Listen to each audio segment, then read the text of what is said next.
بسم اللہ الرحمن الرحیم۔ آج کا ہمارا موضوع ویڈیو جس پہ ہم ویڈیو بنا رہے ہیں اس کا ٹاپک ہے واقعہ کربلا۔ واقعہ کربلا اسلام کی تاریخ کا ایک دردناک، سبق آموز اور ایمان افروز واقعہ ہے جو حق اور باطل کے درمیان ایک عظیم معرکہ کی علامت ہے۔ یہ واقعہ 10 محرم الحرام 61 ہجری 680 عیسوی کو کربلا کے میدان میں پیش آیا،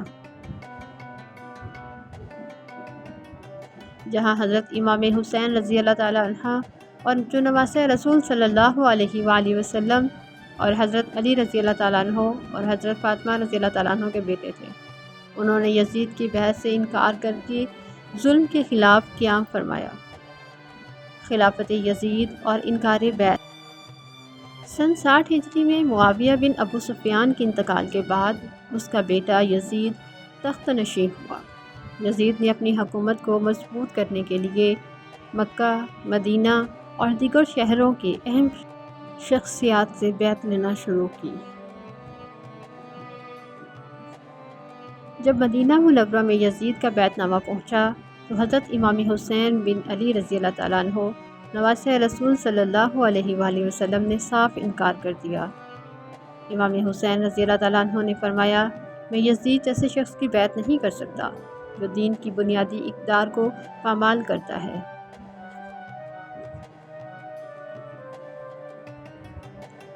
امام حسین رضی اللہ تعالیٰ عنہ کو مکہ کی طرف ہجرت کرنا۔ یزید کے گورنر ولید بن عتبہ نے مدینہ میں امام حسین رضی اللہ تعالیٰ عنہ کو بیعت پر مجبور کرنے کی کوشش کی۔ امام حسین رضی اللہ تعالیٰ عنہ راتوں رات مکہ کی طرف ہجرت فرما گئے اور وہاں حج کے موسم میں قیام فرمایا۔ وہاں سے ہزاروں خطوط کوفہ کے عوام کی طرف سے آئے کہ ہم یزید کے خلاف ہیں، آپ تشریف لائیں، ہم آپ کا ساتھ دیں گے۔ کوفہ کا سفر اور راستے کی رکاوٹیں۔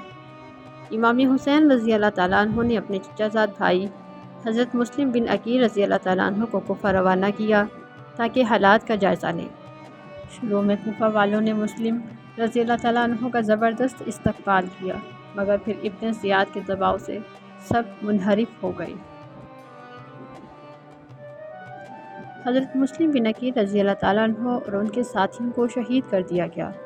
امام حسین رضی اللہ تعالیٰ عنہ کو یہ خبر راستے میں ملی، لیکن آپ نے واپس لوٹنے کی بجائے سفر جاری رکھا، کیونکہ یہ سفر اب صرف کوفہ کا نہیں بلکہ حق اور باطل کے درمیان جنگ بن چکا تھا۔ کربلا کا میدان 2 محرم الحرام 61 ہجری۔ امام حسین رضی اللہ تعالیٰ عنہ کا قافلہ 2 محرم کو کربلا کے میدان میں پہنچا۔ یزید کے سپہ سالار عمر بن سعد نے آپ رضی اللہ تعالیٰ عنہ کے قافلے کو گھیر لیا۔ 7 محرم کو پانی بند کر دیا گیا۔ عورتیں، بچے، حتیٰ کہ 6 ماہ کے حضرت علی اصغر بھی پیاسے رہے۔ 10 محرم الحرام یوم عاشوراء۔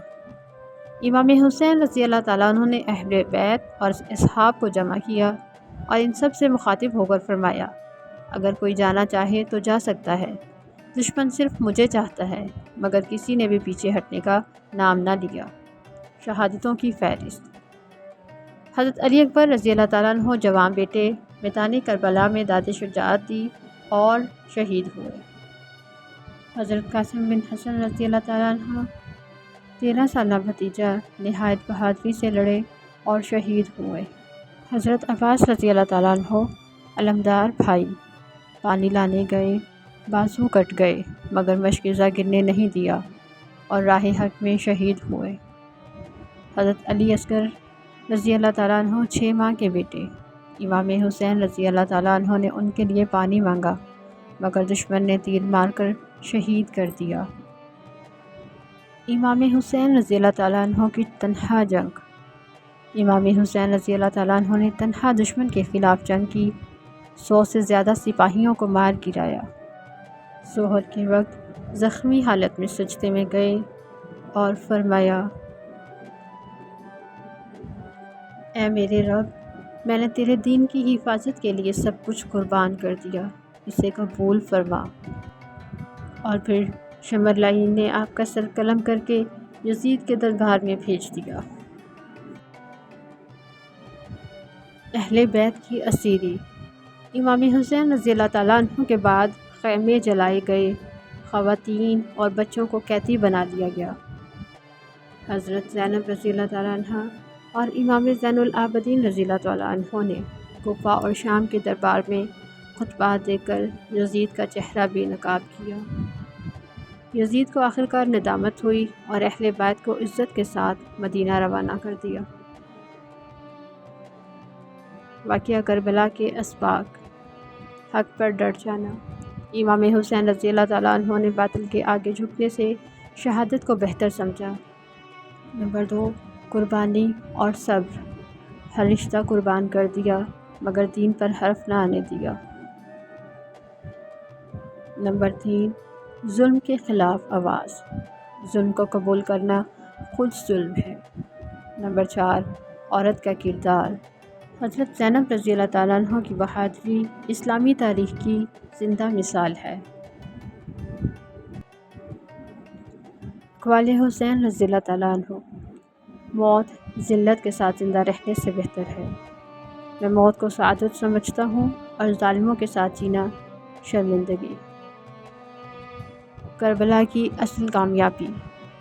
یزید تخت پر تھا مگر تاریخ نے امام حسین رضی اللہ تعالیٰ عنہ کو فاتح قرار دیا۔ امام حسین رضی اللہ تعالیٰ عنہ کا پیغام آج بھی زندہ ہے۔ ہر دور کے یزید کے خلاف آواز اٹھاؤ اور ہر وقت کے حسین رضی اللہ تعالیٰ عنہ کے ساتھ کھڑے رہو۔ آخر میں دعا ہے کہ اے اللہ پاک ہمیں بھی جذبہ حسین عطا فرما، ظلم کے خلاف آواز بلند کرنے والا بنا، دین کی حفاظت کرنے کی توفیق عطا فرما اور اس دین کی سربلندی کے لیے ہمیں موت نصیب فرما، آمین یا رب العالمین۔ آپ سب دیکھنے والوں کو ویڈیو پسند آئے تو حوصلہ افزائی کے لیے لائک، شیئر اور سبسکرائب کرنا نہ بھولیے گا۔ جزاک اللہ خیرا کثیرا فی الدنیا والآخرہ، صلی اللہ علیہ وآلہ وسلم۔